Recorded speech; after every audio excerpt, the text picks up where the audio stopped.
दोस्तों आज हम पढ़ने जा रहे हैं कहानी लाल पान की बेगम, जो कि यूजीसी नेट पाठ्यक्रम में भी लगा हुआ है। इसके रचनाकार है फणीश्वर नाथ रेणु। जैसा कि हमें पता है कि रेणु को हम आंचलिक कहानियों का जन्मदाता कहते हैं। इस कहानी में लाल पान की बेगम जो शीर्षक है, ये प्रतीक के तौर पर यूज हुआ है।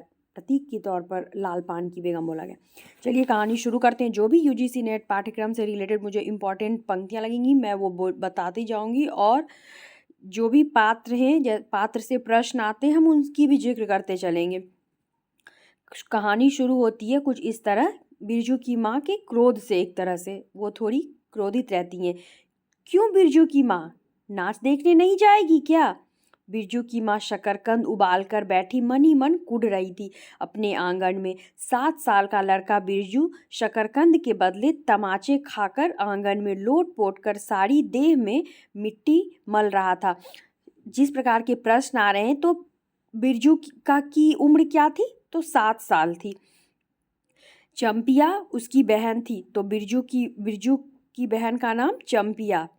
चंपिया के सिर भी चुड़ैल मंडरा रही है। आधे आंगन धूप रहते जो गई है सहुआइन की दुकान छोवा गुड़ लाने, सो अभी तक नहीं लौटी। चंपिया कुछ लाने के लिए मार्केट गई हुई है, बाजार। दिया बाती की बेला हो गई, आज आ लौट के जरा। बागर बकरे की देह में कुकुर माछी लगी थी, इसलिए बेचारा बागर रह रह कर कूद फांद कर रहा था। जैसा कि ये आंचलिक कहानी है, तो कुकुर माछी ये सब आंचलिक भाषा का प्रयोग हुआ है। फांद रहा था। बिरजू की माँ बागर पर मन का गुस्सा उतारने का बहाना ढूंढ कर निकाल चुकी थी। पिछवाड़े की मिर्च की फूली गाछ बागर के सिवा और किसने कलेवा किया होगा? बागर को मारने के लिए वह मिट्टी का छोटा ढेला उठा चुकी थी कि पड़ोसिन मखनी बुआ की पुकार सुनाई पड़ी। क्यों बिरजू की माँ नाच देखने नहीं जाएगी क्या?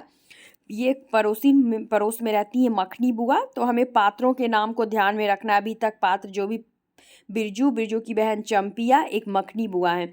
बिरजू की माँ के आगे नाथ और पीछे पगहिया ना हो तब ना फुआ।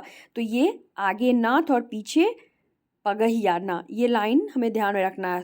हो तब ना बुआ, बिरजू की माँ ने क्रोध वाले स्वर में बोला।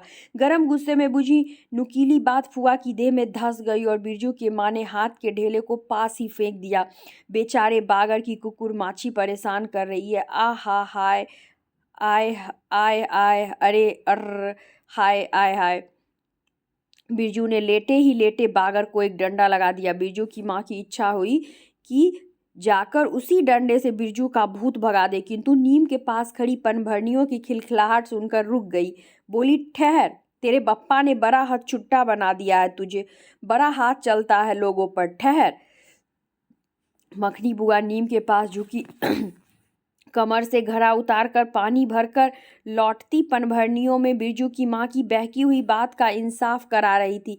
जरा देखो तो इस बिरजू की माँ को 4 मन पाट का पैसा क्या हुआ है? धरती पर पांव ही नहीं पड़ते। 4 मन पाट का पैसा क्या हुआ? निसाफ करो। निसाफ मीन्स इंसाफ। निसाफ करो। खुद अपने मुंह से 8 दिन पहले ही गांव की गली गली में बोलती फिरी है।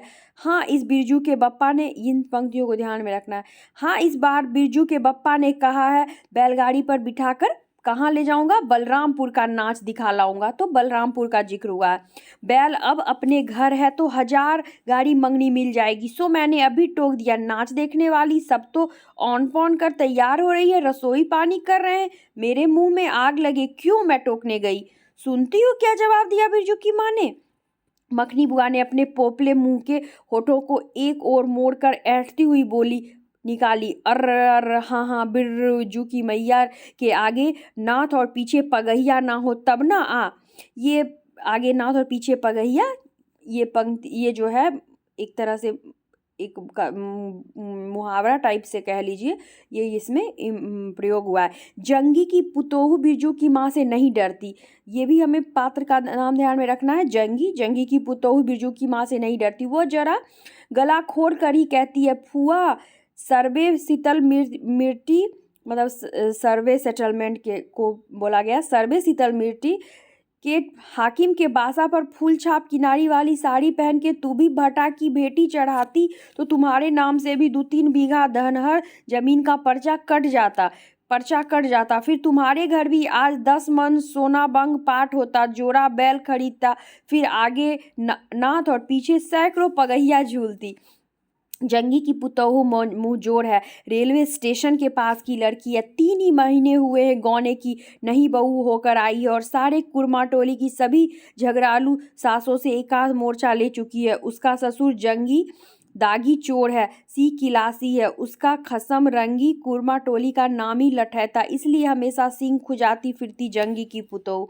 बिरजू की माँ के आंगन में जंगी की पुतोहू की गला खोल बोली गुलेल की गोलियों की तरह दनदनाती हुई आई थी। बिरजू की माँ ने एक तीखा जवाब खोज कर निकाला, लेकिन मन मसोस कर रह गई। गोबर की ढेरी में कौन ढेला फेंके? जीव के झाल को गोबर की ढेरी में कौन ढेला फेंके? ये एक तरह से ये भी यही हुआ कि क्या फ़ायदा बोलने का, खुद भी पे ही वो पड़ जाए।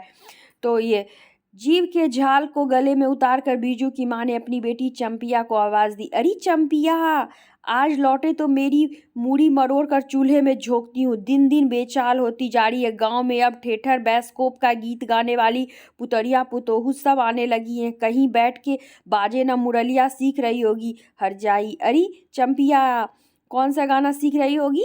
बाजे न मुरलिया। जंगी की पुतोहू ने बिरजू की माँ की बोली का स्वाद लेकर कमर पर घड़े को संभाला और मटक कर बोली, चल दीदिया चल, इस मोहल्ले में लाल पान की बेगम बसती है, नहीं जानती? दोपहर दिन और चौपहर रात बिजली की बत्ती भक भक कर जलती है। भक भक बिजली बत्ती की बात सुनकर न जाने क्यों सभी खिलखिलाकर हंस पड़ी। फुआ की टूटी हुई दंत पंक्तियों के बीच से एक मीठी गाली निकली, शैतान की नानी। बिरजू की माँ की आंखों पर मानो किसी ने तेज टॉर्च की रोशनी डालकर चौधिया दिया। भक भक बिजली बत्ती। 3 साल पहले सर्वे कैंप के बाद गांव की जलंडाही औरतों ने एक कहानी गढ़ के फैलाई थी। चंपिया की माँ के आंगन में रात भर बिजली बत्ती भुगभुगाती थी। चंपिया की माँ के आंगन में नाक वाले जूते की छाप घोड़े की टाप की तरह। जलो जलो और जलो। चंपिया की माँ के आंगन में चांदी जैसे पाट सूखते देखकर जलने वाली सब औरतें खलिहान पर सोनोली धान के बोझों को देखकर बैगन का भुरता हो जाएंगी। मिट्टी के बर्तन से टपकते हुए छोवा गुड़ को उंगलियों से चाटती हुई चंपिया आई और माँ के तमाचे खाकर चीख पड़ी, मुझे क्यों मारती है? सहुआइन जल्दी से सौदा नहीं देती है। सहुआइन जल्दी सौदा नहीं देती कि नानी, एक सहुआइन की दुकान पर मोती झरते हैं जो जड़ गाड़ कर बैठी हुई थी। बोल, गले पर लात देकर कल्ला तोड़ दूंगी हरजाई, जो फिर कभी बाजे न मुरलिया गाते सुना। इस बाजे न मुरलिया वो सीख रही थी। बाजे न मुरलिया गाने का जिक्र हुआ है तो हमें ध्यान में रखना है कि किस गाने की बिरजू की माँ बातें कर रही थी, कि तुम कौन सा गाना चंपिया सीख रही थी। बाजे न मुरलिया चाल सीखने जाती है ट्यूशन की छोकरियों से। बिरजू के माँ ने चुप होकर अपनी आवाज़ अंदाजी की। उसकी बात जंगी के झोपड़े तक साफ साफ पहुँच गई होगी। बिरजू बीती हुई बातों को भूलकर उठ खड़ा हुआ था और धूल झाड़ते हुए बर्तन से टपकते गुड़ को ललचाई निगाह से देखने लगा था। दीदी के साथ वह भी दुकान जाता तो दीदी उसे भी गुड़ चटाती जरूर। वह शकरकंद के लोभ में रहा और मांगने पर माँ ने शकरकंद के बदले, ए मैया एक उंगली गुड़ दे देना। दे दे, बिरजू ने तलहती फैलाई। देना मैया एक रत्ती भर। एक रत्ती क्यों? उठा के बर्तन को फेंक आती हूँ, पिछवाड़े में जाके चाटना। नहीं बनेगी मीठी रोटी। मीठी रोटी खाने का मुंह होता है। बिरजू की माँ ने उबले शकरकंद का सूप रोती हुई चंपिया के सामने रखते हुए कहा, बैठ के छिलके उतार, नहीं तो अभी 10 साल की चंपिया जानती है। देखिए दोस्तों, ध्यान रखना है, चंपिया की उम्र यहाँ क्या बताई गई है? 10 साल। प्रश्न इसी तरह के आजकल आते हैं। जंगी की बिरजू की उम्र 7 साल। 10 साल की चंपिया जानती है शकरकंद छीलते समय कम से कम बाहर माँ उसे बाल पकड़कर झकझोरेगी, छोटी छोटी निकाल कर गालियाँ देंगी। गांव फैला के क्यों बैठी है? उस तरह बेलज्जी चंपिया माँ के गुस्से को जानती है। बिरजू ने इस मौके पर थोड़ी सी खुशामद करके देखा, भैया मैं भी बैठकर शकरकंद छीलूं? नहीं, माँ ने झिड़की दी। एक शकरकंद छीलेगा और 3 पेट में। जाके सिद्धू की बहू से कहो 1 घंटे के लिए कराही मांग कर ले गई तो फिर लौटाने का नाम नहीं। आ जल्दी। मुंह लटकाकर आंगन से निकलते निकलते बिरजू ने शकरकंद और गुड़ पर निगाहें दौड़ाई। चंपिया ने अपने झबरे केस की ओट से माँ की ओर देखा और नज़र बचाकर चुपके से बिरजू की ओर एक शकरकंद फेंक दिया। बिरजू भागा। सूरज भगवान डूब गए। दिया बत्ती की बेला हो गई। अभी तक गाड़ी। चंपिया बीच में ही बोल उठी, कोयरी टोले में किसी ने गाड़ी नहीं दी मैया। बप्पा बोले, माँ से कहना सब ठीक ठाक करके तैयार रहे। मलदहिया टोली के मियाँ जान की गाड़ी लाने जा रहा हूँ। तो कौन से, ये भी ध्यान में रखना है किस टोली के मियाँ जान की गाड़ी लाने जा रहा हूँ। तो मलदहिया टोली के मियाँ जान की गाड़ी लाने जा रहा हूँ। सुनते ही बिरजू की माँ का चेहरा उतर गया। छाते की कमानी उतर गई घोड़े से। अचानक कोयरी टोले में किसी ने गाड़ी मंगनी नहीं दी। तब मिल चुकी गाड़ी।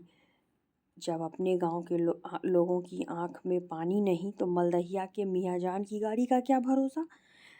न 3 में न 13 में क्या होगा शकरकंद छीलकर रख दे उठा के।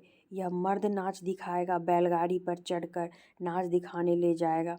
चढ़ चुकी बैलगाड़ी पर देख चुकी जी भर कर नाच पैदल चल जाने वाली सब पहुंचकर पुरानी हो चुकी होंगी। बिरजू छोटी कढ़ाई सिर पर औंधा कर वापस आया। देख दीदिया, मिलिट्री टोपी, इस पर 10 लाठी मारने पर भी कुछ नहीं होता। चंपिया चुपचाप बैठी रही, कुछ बोली नहीं, जरा सी मुस्कराई भी नहीं। बिरजू ने समझ लिया मैया का गुस्सा अभी उतरा नहीं है पूरे तौर से।